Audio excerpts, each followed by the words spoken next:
And you're sharing your screen today, correct? Yeah. Okay.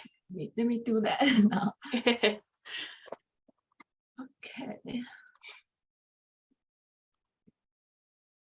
Okay. Hello, everyone. My name is Yiping Xie. I'm an associate professor at Department of Social at UND. I really appreciate the opportunity, to talk about psychological and spiritual needs of older adults today. And this is something about me. Okay. So there are many people who have belief systems, but also many who do not. So as we age, our spiritualities become even more important when our bodies slow down and you can see the change. And so the life's big questions often come to the surface. So we start to think about, who we have been and about everything that has happened and what it has all meant.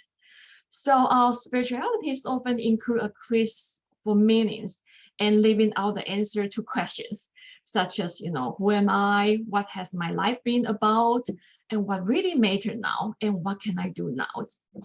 And sometimes people, when they think about spirituality, they will directly, immediately related to religions. But actually, our spirituality is more than religions. And by definition, that is individual, they look for or try to express the meaning and purpose.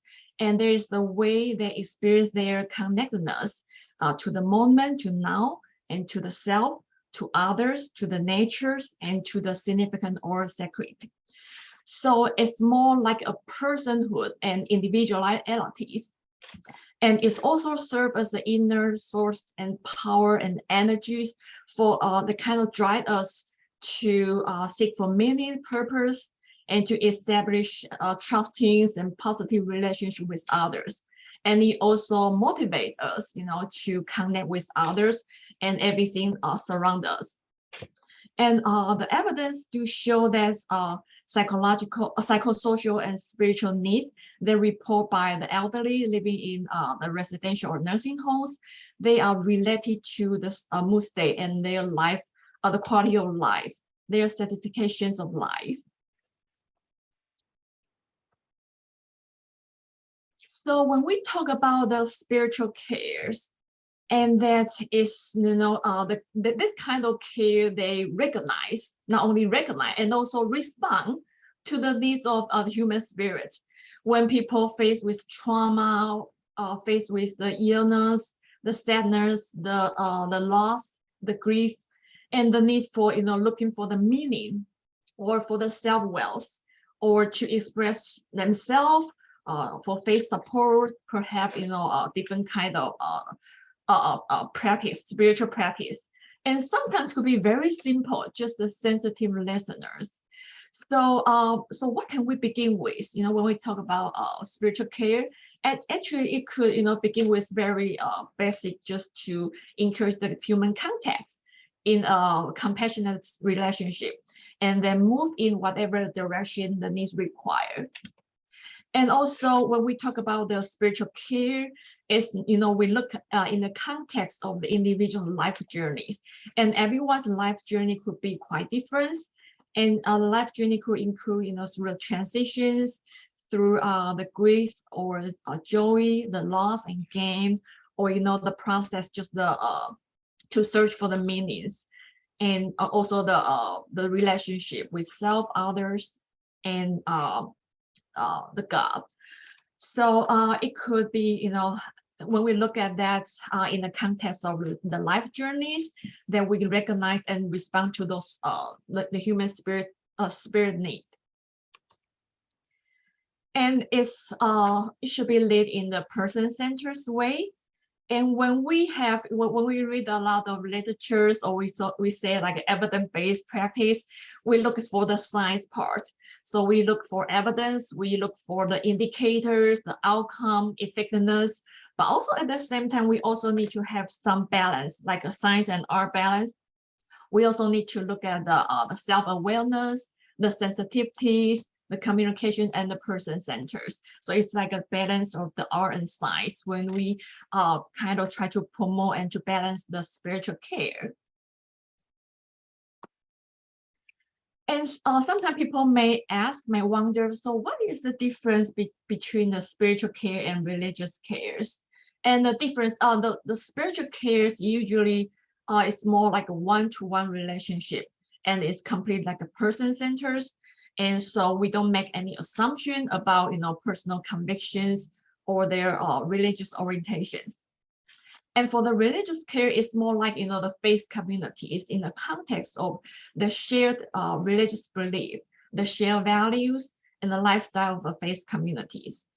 And so in the spiritual care, we should not try to attempt to convert people of your own belief, and should not be just about the religions, should not be just, it's not like the job for the chaplain or the specialist only.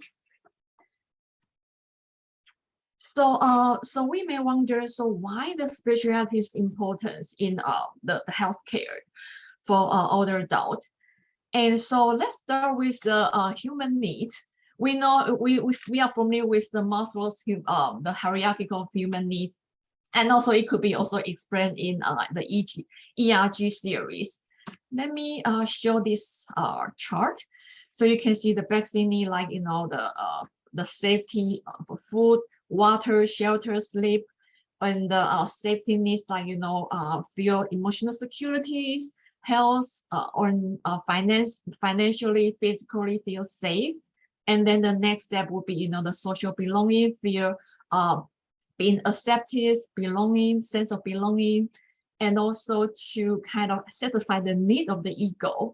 We want to be respected, we want to be recognized. So in the relatedness, it's kind of like the relationship to self and to others. And then the top of the pyramid is the growth, the self-actualizations. So for older adults, they are also it's also important as a human need to achieve the potential ability and purpose in life, and have the self-growth and self-actualization. So it's also part of the human need, no matter your aesthetic background, no matter your age, no matter your genders, there's also the basic needs. So let's go back. So it's kind of aligned with the idea of the spiritual cares to take care of this basic human need, a core human need. And then also the spirituality could help to overcome hardship. We know we in our life is always have some up and downs. And so it provides some structures, meaning, and support through those life challenges. And also the studies show that the physical health, when the physical health decreases as they age, and or like other things like a life change, important life event at the end of life, or when they face the mortalities. Oh. Oops. Anything? Okay. Right. So and so the spiritual well-being may promote the positive physical and psychological health outcome, and not only for the older adult who is healthy, relatively healthy, also for people suffer from chronic illness or terminal years older persons. And so it's crucial to promote the positive aging, health, well-being, and quality of life. Okay. And so we always promote the positive aging. So we actually try to understand older adults as surrounded individuals, rather than just serious health issues. And so the positive agents, we would like to promote the approach in a more productive, active, fulfilling matters, and also to promote a person's sense of independence, dignity, well-being, good health, and also enable them to participate in the society and feel a sense of belonging. And so here are 5 important points in positive agents, and they all align with the spiritualities. For example, like maintain relationship, have a good family and social support, actively participate in activity and within the communities, have a positive attitude toward themselves, and also have a sense of purpose in life.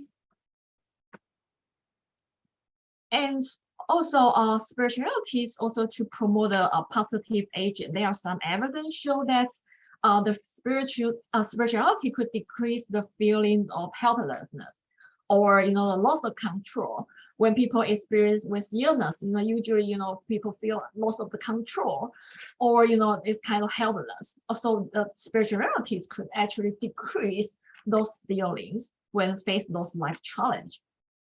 And also it could reduce, the evidence also show it could reduce the stress and the feeling of isolations, and try to increase the feeling of purpose in life.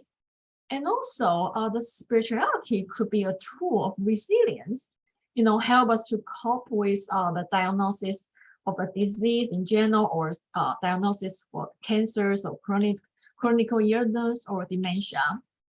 And also help us to cope with the adverse life challenge and be more optimistic, and also to enhance the well-being. And also it shows to provide the social support, connectedness to others, and a sense of belonging to communities or the older adult. And also for those with the physical and mental health conditions.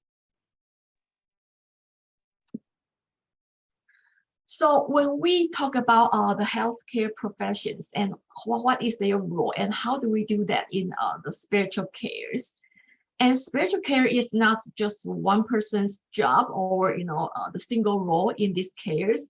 It's usually multidisciplinary and it's interprofessionally, and also include the older adults and also their circle of support, their support network or families.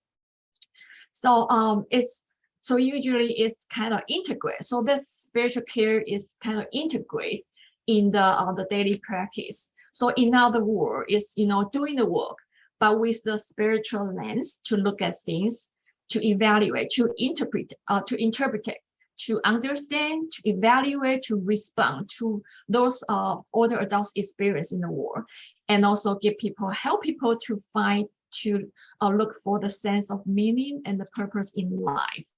So it's kind of like interpersonal, kind of cares. So when we kind of look at specific role, like in nurse, the spiritual care in nursing have important implications, like for education and trainings, for organizational cultures, the motivations of the staff and the health, and also the health of the patient, the older adult. And the other role is chaplain or pastoral care practitioners. They usually have a higher rated function as like in prayers, emotional support, and provide end of life support. And as for social workers, usually they conduct the spiritual assessments, try to identify and try to understand the specific need of the patients. We know that each individual could be very different, and we cannot, kind of overgeneralize to all adult, for all older adult. And so we social work will use the spiritual assessments, try to identify those needs, the specific need, and also to identify the structural barriers. We know we have that spiritual needs, and what about the barriers? And how do we break down the barriers? That's also another a goal. And also the last one, to have an awareness of the cultural characteristics in different group. We always look at the cultural characteristics to take into the considerations in the spiritual cares. Oops. And for the psychiatrist, it has been have some evidence show that spirituality is associated with the recovery rate and higher level of mental health. And so it could be a way, a tool, a strategy to cope with the mental illness in some clients.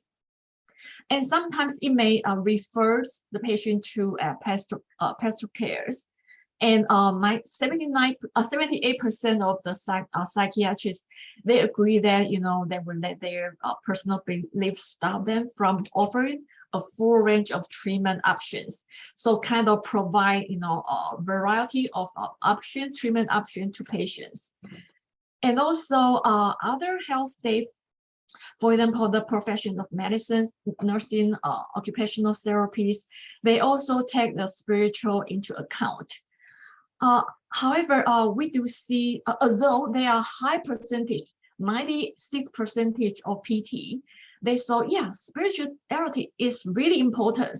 However, in their studies, only 30% felt that, they should address the spiritual concerns of their patients.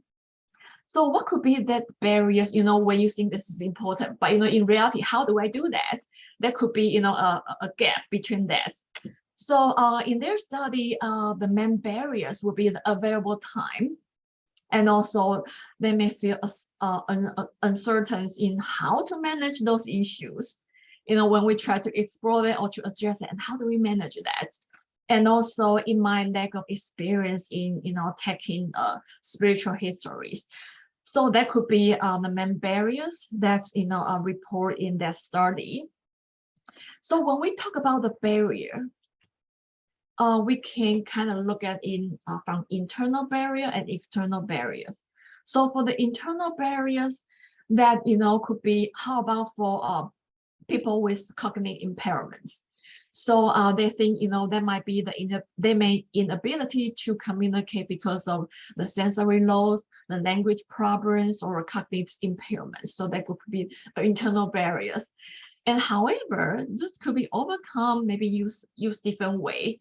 Alternative approach, like using the picture board or the facial icon to indicate the feeling. So still, it could this kind of barrier could be overcome. And another internal barrier would be lack of knowledge to how to assess those needs, those spiritual needs. And also another internal barrier could be emotional demand.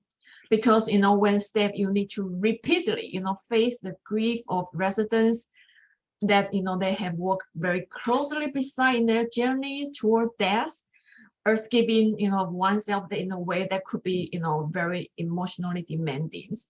So that those could be the internal barriers. And for the external barrier, that could be the attitude of the management or the reimbursement climate.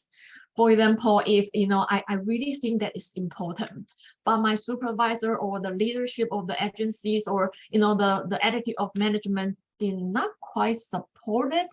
So that could be the external barrier, even I really want to do something. And also for the reimbursement climates, there could be external barriers. And also another thing would be lack of privacies. We try to, build a relationship. We try to emphasize, promote the connectedness. However, if, we don't have the visitor-friendly space, that could be, or do not have some technology to connect via the social medias, via the technology, that could be also barriers. And also, the major barrier could be the workload or the time pressures. If you have very high workload or you just don't have enough time, this kind of pressure could be a barriers. And also lack of education. There's one study, a survey of the physicians. So there were concerns about their ability to communicate non-medical issues effectively, and they could have concern to manage how about the patient reactions and needs in the psychosocial spiritual areas. So just not feel comfortable and have some concern about that part. So maybe lack of the education and training could be a external barrier. And the last one is the lack of attention to the needs related to relocations of residents. So when the residents relocate from the community to the residential institutions, and those kind of transition or those kind of relocations, how they connect to with the relationship they have. And so it could be encouraged with the access to telephones or other technology support, or using the social media that could be, helpful. However, if that is not available, that will be kind of, make a barrier to, connect or to build a relationship, to maintain a relationship. Okay, and we talk about the spiritual assessments. And so basically that is the way, the process we try to collect, we try to analyze, and we try to synthesize those needs, the spiritual and religious informations into a specific framework. And what can they do? It could provide us or give us some directions of our practice decisions.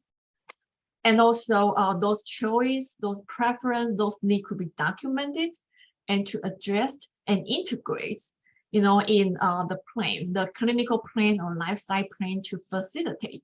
We try to have a holistic care.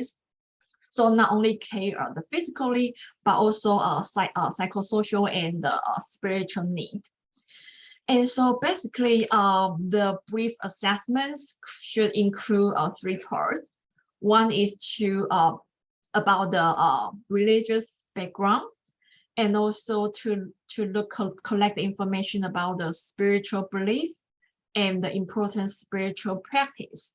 So those are the 3 main things that will be in the brief assessment, spiritual assessment. And we can kind of break it down into informal and formal. So the informal will be, you listen carefully. Patients sometimes tell the stories, narratives, and when we listen to those story and narrative, we recognize some spiritual themes while doing the conversation. For example, the themes could be search for meanings. The theme could be want to connect or isolations. So we kind of talk, and try to identify those, categories, try to identify the spiritual theme. And sometimes, older adult, they do not really respond well when you ask the direct questions. And sometimes they like to, kind of express their belief and values in the form of metaphors or stories. I have a video later on, showing the using the water fountains as the metaphors, kind of to express their spiritual beliefs. So that is a good example. So sometimes it could be helpful as an informal spiritual assessments. And another formal spiritual assessment will be as some specific questions, and also determine if that spiritual issue play a role in their illness and recoveries.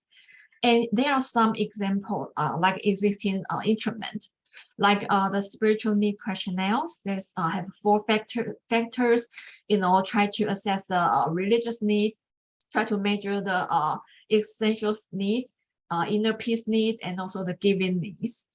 And also we have like a HOPE question, HOPE. We will talk about that later as examples and other assessment tool. So for the HOPE questions, let's start with the H.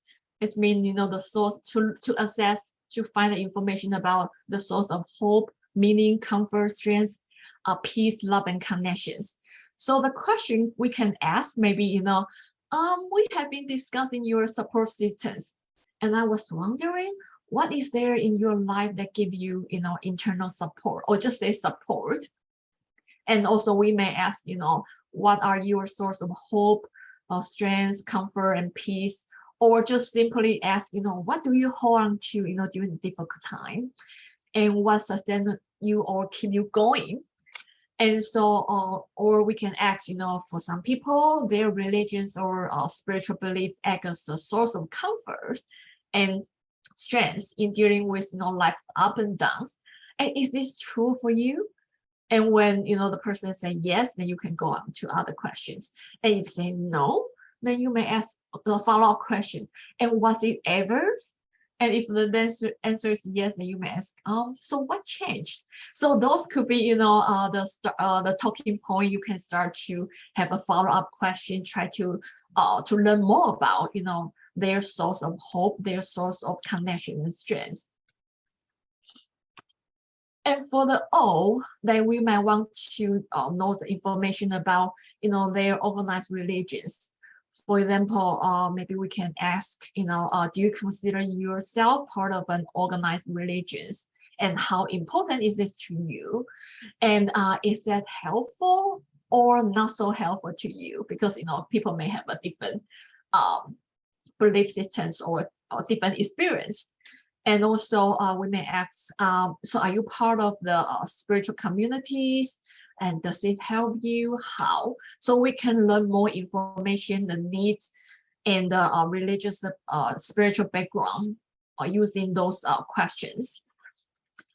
And as for P, we want to, learn more about their personal practice, spiritual practice. For example, like, what aspect of your spiritualities or those practice do you find most helpful to you personally? So it could including the prayer, meditations, or attending the religious service, or just simply listen to music, or communication with the natures. So those could be try to find out their preference, their about their spiritual practice. And the last one will be E, the effect on the medical care and end of life issues. So we might ask something like, has been sick, or, the current situations affect your ability to do the things that usually help you spiritually. So we want to know the change and how that affect their spiritualities. And or we may ask, does that affect your relationship with God? Or we may ask, as a doctor or the role you have, is there anything that I can do to help you to assess the resource that usually help you? And so we might, be able to refer to the different type of service. And also we may ask, are you worried about any conflict between your belief and your medical situation or decision or cares? So that is kind of a practical information that we would like to know. And also, would that be helpful for you to speak to community spiritual leaders or clinical chaplains, so on and so forth. So we want to know. And also we may ask specific practice or restriction I should know about providing you the medical cares. So those are, the questions we can ask to try to identify the need, and also to document the preference, the choice that's to incorporate in our daily practice and in the plan. And here there's a chart table about different kind of instrument available, and that could be also the formal spiritual assessment that we can use. And there are some strong point and weak points for each one. And and so talk about the mental health and spiritualities. And statistics show that at least half of the residents in aged care, they suffer from depressions and anxieties. So it could be, the one of the factor could be, fail to perceive meaning of life, and which lead to the feeling that, the life could be hopeless. Or it could be because of the relocation, because the change, or because of the most significant life event of an older person. So these kind of contributing factors, being depressed and anxious. And the evidence show that, it does the individualized spirituality-based intervention could lead to a significant improvement in the quality of life, and also lower the depression scores. And also it could be, play some role in the recovery from the depressions. And for the end of life, and we know there's a transition from community to residential care, aged cares, and it's often near the end of life. And so these spiritualities could especially relevant when we, coping with those transitions, those big life events or life challenge. And also it could, help to cope, to deal with the grief issues and also the loneliness. That could be, relief by like a life review and attention to spiritual need.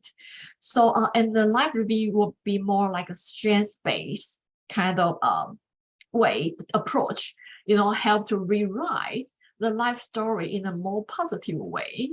So how you look at your life, how do you review your life? It could be, using a strength-based, try to kind of rewrite that journeys and to pay more attention on the spiritual needs, and that's reduce the sense of loneliness.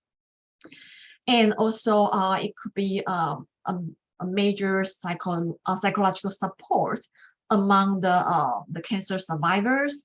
And it could be, help people to cope with the situation of suffering and pain.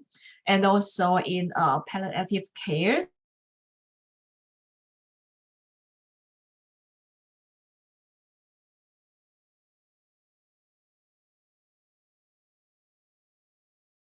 like, reflect their life and its contributions, and to kind of use the strength space to reinforce their self-worth, and also to explore some unresolved issues, and to have their preference be documented and those preferences being respected.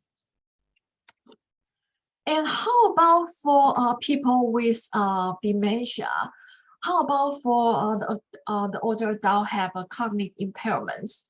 And, an individual's spirituality is not in any way compromised, by a diagnosis of dementia or cognitive impairments. And they have the same right as those without those impairments in, determine their care. So to connect with people with dementia could through the spirituality rather than, through the cognitive pathways. So to create to use the spiritual lens to create the environment, the routine, the practice that could provide, that could enhance to encourage those spiritual moments or the reflection or the insight. And also using some lifestyle activity, such as like music, singing, dancing, drawing, poetry, those storytellings. And sometimes it could, in terms of the spiritual impact, have the spiritual impact, and also can be enhance those people with dementia to enhance their quality of life and giving the meaning and purpose to support their spiritual needs. And for those with the religious backgrounds, being able to praise or attend church or visit by a minister or chaplain could be very beneficial. However, on the other hand, for those without the religious background, it could be beneficial to develop the caring and trusting relationship and provide the meaning and the purpose. So, so to assist people with dementias, help them to feel love, feel respected, and the comfort will provide the reassurance, provide the support, and provide the companionship. So that the spiritual care is also, could be, take into considerations in care of the people with dementia. And here are 5 domains of spiritual care.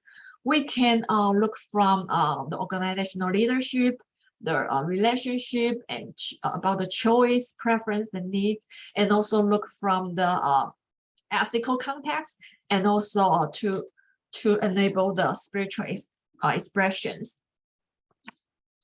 So the first is more like a systematically, embed and practice in all levels and throughout the organization. For example, the policies, the procedures, they could reflect the culture that recognize the spirituality of those who have contact with older people, caregivers. And also the leadership at all levels, it could demonstrate, are we aware of the spiritualities, particularly, for the supporting state through the transitions of their daily, their direct care role. And also how about the information technology, the communication infrastructures For example, like, do they have the access to technology such as video calls, podcasts, web castings, tablets, messengers, email? Is this available? Help them to digitally connect with people, or physically, connect to people. Do we have, and also, is this a support and encourage to access outdoor areas? Is a physical, can assist to connect to the natural world. So that is one perspective. And also another perspective is from the relationship connectedness.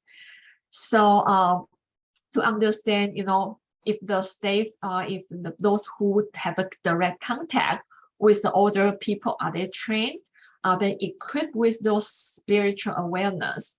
It's including to understand their own spiritualities and to understand there is a diverse range of spiritual experience and expressions that may be quite different from yours. So, to know about yourself and also know a wide range of, those different kind of spiritual experience and expressions is important. And also if they are equipped and trained to be able to enter conversations or connection with older people about what gives their life meanings, and know when, how, when to refer to when, the spiritual needs arise, and to, how to incorporate those spirituality into their role and function and daily practice, how to use the spiritual lens to interpret, to analyze, to, make the decisions, to provide cares, and also to provide a compassionate partnering. So in the residential care, relationship and connections with the family, caregiver, loved one is supported, is encouraged with, create some visitor-friendly space, or have the telephone available, have the technology and social media available to help to connect. That is also one domain to consider. And another one is the spiritual case based on the choice, the preference, and it also is individually assessed need. So it's, we need to assess those unique needs, and also to document, to address those needs, and to integrate those needs into the plan to facilitate the holistic cares. And also the spiritual care is multidisciplinary, is interprofessionals, and also it includes the older adult and also their circle of support. And after, some critical life events, for example, like traumas, loss of significant ones, or illness, that could be offer the opportunity to reflect on their, life meaning and purpose. Those opportunities should be support and offered. And also that older people are supposed to prepare for the end of life by, reflecting on their life and their contribution and, making a legacy, and it's all in like a strength base, try to, kind of have a life review. And also to affirm their worth, their identity, their uniqueness, and to explore if there are any unresolved issues or like an unfinished business, like a feel, guilt, need to reconcile, or the meaning and purpose and life review.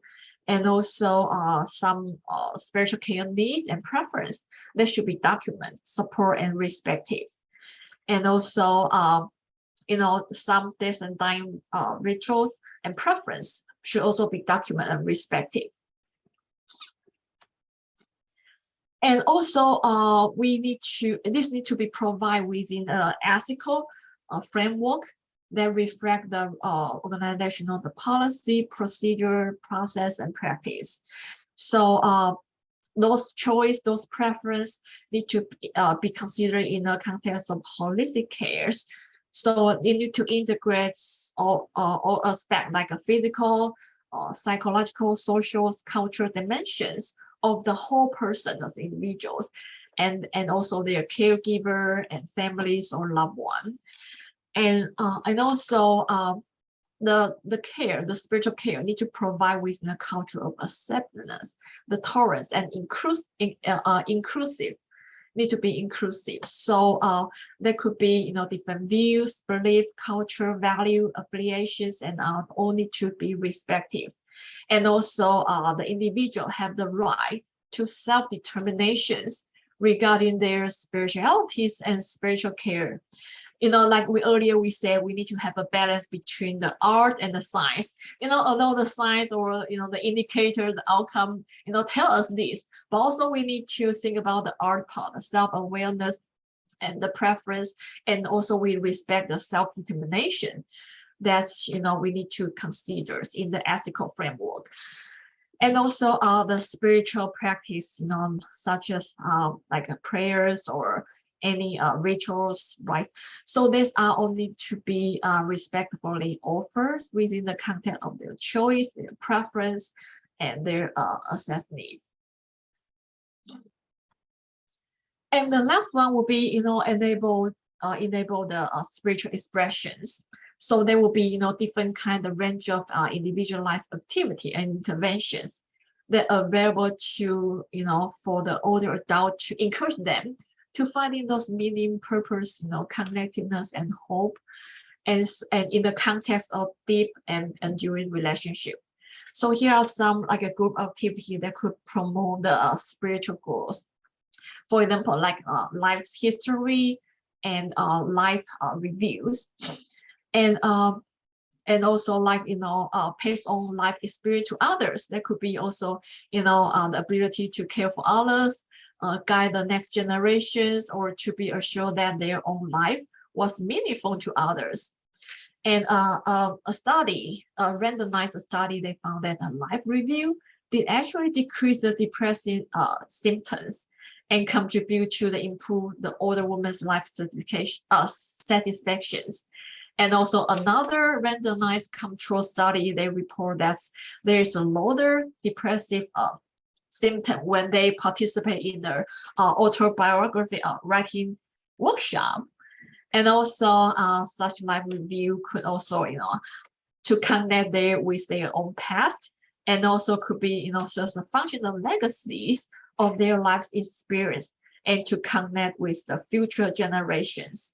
So this will meet the specific need that to reflect their previous life and to pass on life experience to others.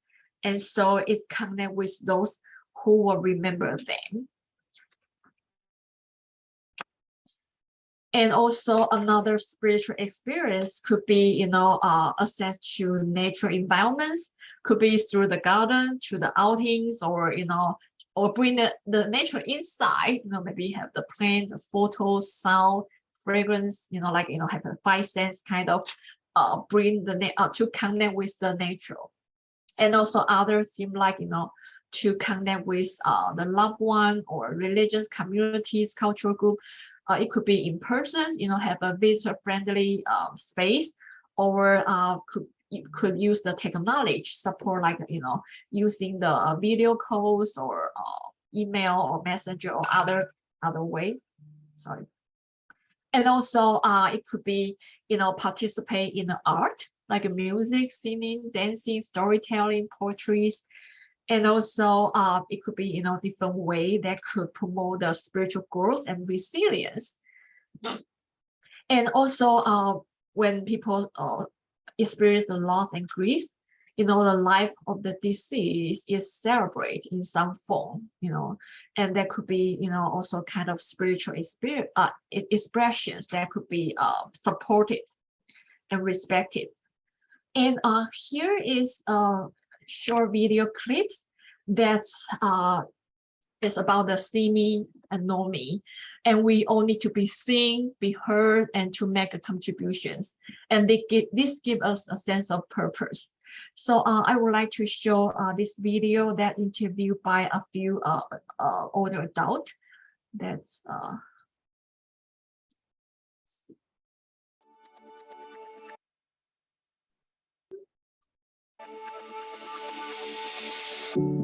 I am Betty, and my age is 87. My name is Muhammad Sharaba. I am Syrian nationality. My age is 76 years old. My name is Paul Christie. I'm 78. My name is Selva ឈ្មោះខ្ញុំបាច់លីមខ្ញុំមកពីស្រុកខ្មែរ I'm Ross, and I'm 81 in June, and I can't believe I'm that old. I sort of buggered that up a bit, didn't I? My daughter's always saying, Mum, you're saying too much. And I say, well, I don't see you often enough and I've got to keep it all in my head till you go. I changed forever when I was damaged in 1976 in a traffic accident. I changed forever when my daughter got cancer. Actually, I changed forever when I arrived here. The people here, they opened their arms to us, their arms and their heart to us. មានសំណាងបានរស់រៀនមានជីវិតព្រោះក្នុងក្រុមគ្រួសារខ្ញុំគឺស្លាប់អស់ជាង50នាក់ក្នុងនោះមានប្តីខ្ញុំម្នាក់និងកូនប្រុសម្នាក់ I really like gardening. My favorite color is red. أنا عضوة في نادي كارلتون للفوتبول. I'm good with my hands, and I'm blessed with a pretty good brain, and I like making things. ខ្ញុំធ្វើនាយិការរងនៅពីឆ្នាំ1985ដល់2000 I used to be senior audit manager in the National Commercial Bank in Saudi Arabia for 24 years. Well, I'm pretty proud today. Doesn't take a lot to make me proud. Well, I used to know a lot about bricklaying. I believe that forgiveness is fundamental, but it's very hard to forgive some things that people do. I don't like talking about myself. I prefer to talk about other things. I love my family, and I love my cat. In Syria, I had 400 olive trees. أنا كنت كتير مشهورة ومحترمة بتدريس الفيزياء والكيمياء في بلدي في سوريا بالسعودية العربية. شاهدني واعرفني. I really hate gossip. See me, know me. ខ្ញុំចូលចិត្ត Facebook ដើម្បីតាក់ទងក្រុមគ្រួសារនិងមិត្តភ័ក្តិឃើញខ្ញុំស្គាល់ខ្ញុំ See me, know me. See me, know me. I've taught the sons of prime ministers. See me, know me.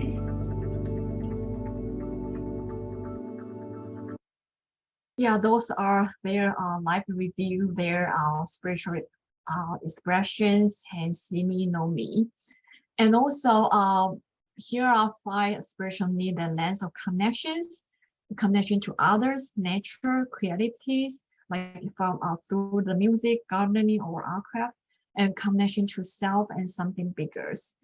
So the next, video clips, that is, how those older adults, how they connect to, how they do that connections with other self and, the natures. And I would like to share this with you. And also they use the metaphors, the water fountain to talk about their spiritual belief. Okay, let me show that.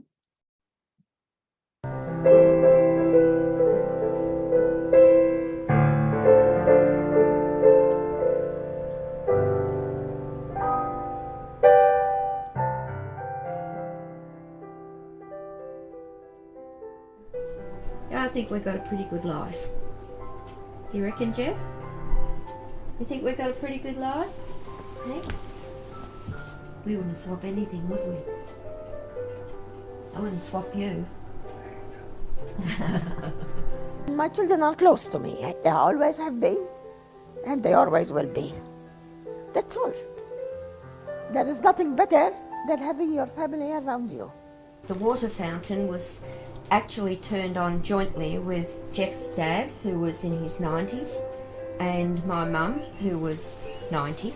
And it represents the family. The different tiers of the water flowing into the dishes represent the great-grandparents, the grandparents, us, our children, and the fish represent the new generations.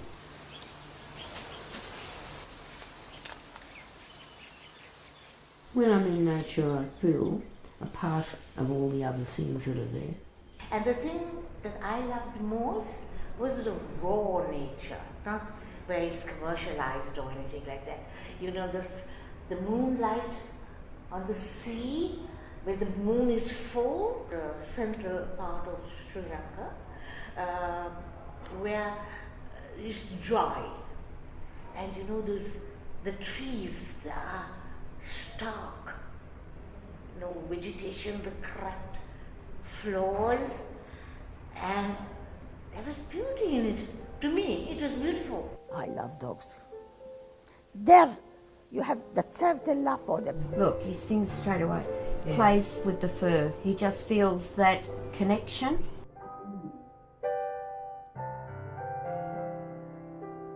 So I made a chair with a history. And that's what that is. It's a chair with a history. The interesting thing is that the more you look at it, and the more you look into it, the more questions it asks. Sounds of music. I like that.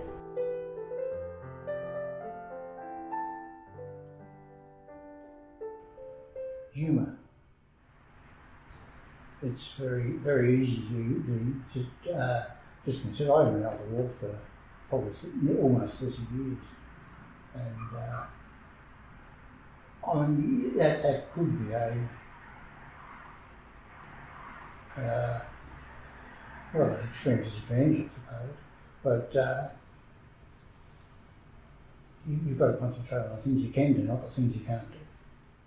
I'm happy. I'm contented from inside. I feel relaxed from inside. That's all I can ask for.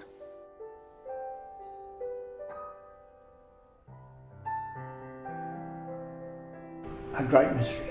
Our ideas of God are purely human ideas. Because we can't be anything else but humans. Trying to let go, let God. Let go, let God, you know. One person that I am, that I try to work out things and so forth for myself, that you've got to, at times, let God unfold the way for you. A thing called panentheism, which is seeing God in all things and all things in God. And that means the sanctity of all living things. I think the other things that keep me going are movement outwards to things like the multiverse, which is multiple universes extending forever and ever. Amen. And they don't cease. It's not just one universe, I believe. I think it's the extended universe, if you like to call it that. But it's like a third person, that the person is there. So that's why I'm never lonely. You know, and I mean, he has a sense of humor. I strongly believe. Look at me. He must be a sense of humor, and it's so understanding because I realize that I can be a dope, but he's loving. And I want others to know that.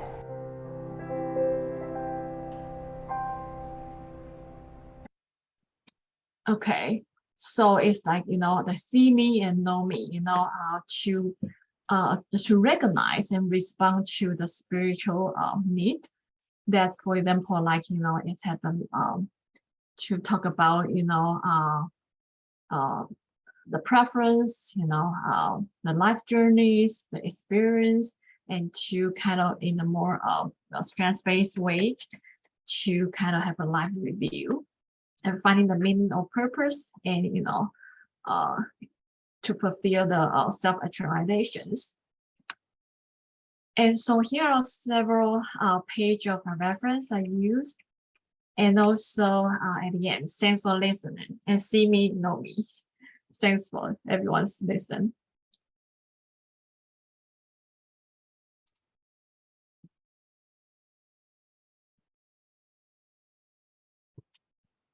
Okay, it looks like we have about 4 minutes left before the top of the hour. Does anybody have any questions, comments, anything they'd like to discuss? Please feel free to either unmute or go ahead and throw your comments in the chat.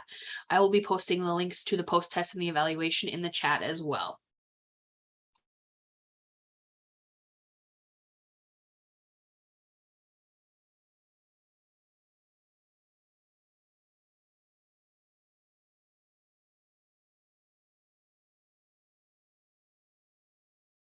Thank you for the feedback.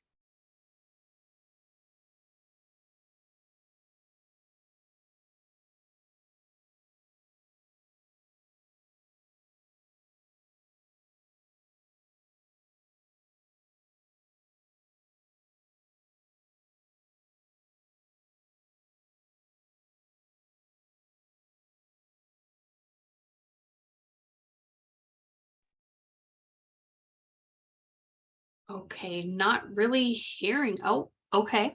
We do have a comment. Just to note, spirituality is part of OT scope of practice as well as SWPC and RN. So social work, I would assume primary care and RNs. Thank you, Professor. I especially love the comment about balancing science and art. I love it.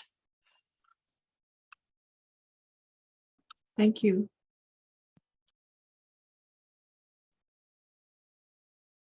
We have lost track of the importance of spirituality in our practices. Very good reminder about its healing properties.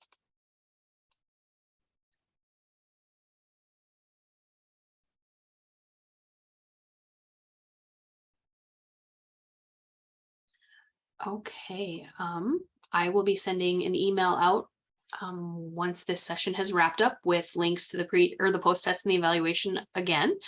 And I will also attach the slides for this presentation, just in case it might have gotten missed the first time. In the meantime, if you have any questions, feel free to reach out to me. And otherwise, we can let you have 2 minutes of your day back, unless you have anything further you'd like to add at all. Anybody? Okay, thank you all so much. You have a great day.